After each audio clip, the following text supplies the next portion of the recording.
Good morning. My name is Charles Wagner. I am the founder of Gramazon.com, and this is episode 31 in our testimony sharing series. Today we're going to take a look at Psalm 71, 15 to 18.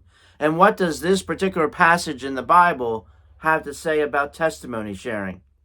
Again, I'm going to be reading from the NIV, Psalm chapter 71, verses 15 to 18. My mouth will tell of your righteous deeds, of your saving acts all day long, though I know not how to relate them all.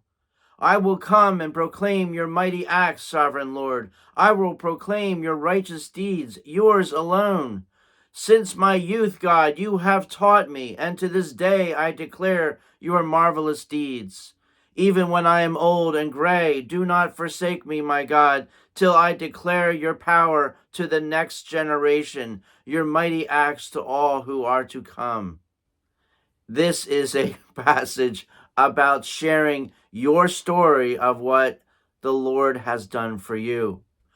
Verse 15, my mouth will tell of your righteous deeds.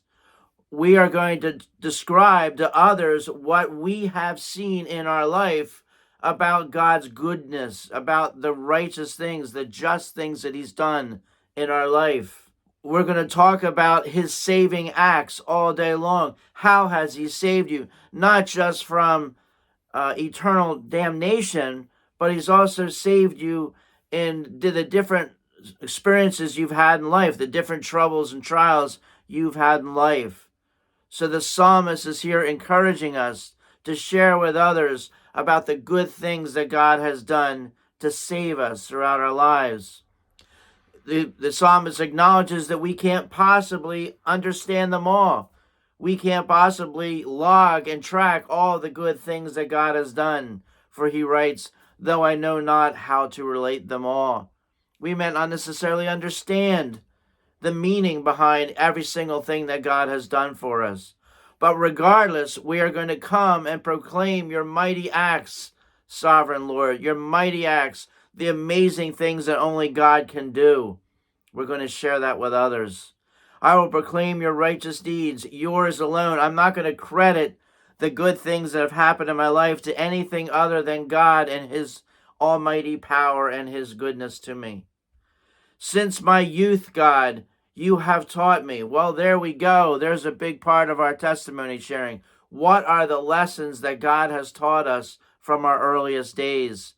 Think of it this way. Maybe you may not have a testimony that's how God has rescued you from a horrific situation, but you probably have learned many spiritual lessons throughout your life.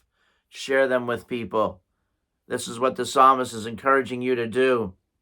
And to this day, I declare your marvelous deeds. So you began telling others about all the things that God has done for you when you were young, and you're still doing it.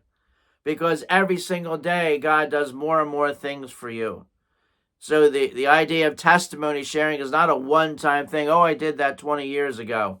No, every single day you have new material, new content, a new episode that you can share in the grand old story of what God has done in your life.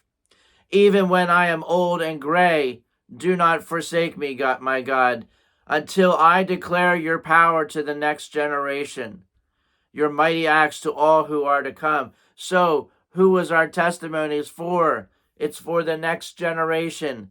We want to share our testimony of what God has done for us, for the young people who are coming up, so they can have confidence that God is going to be faithful to them just like he's been faithful to us.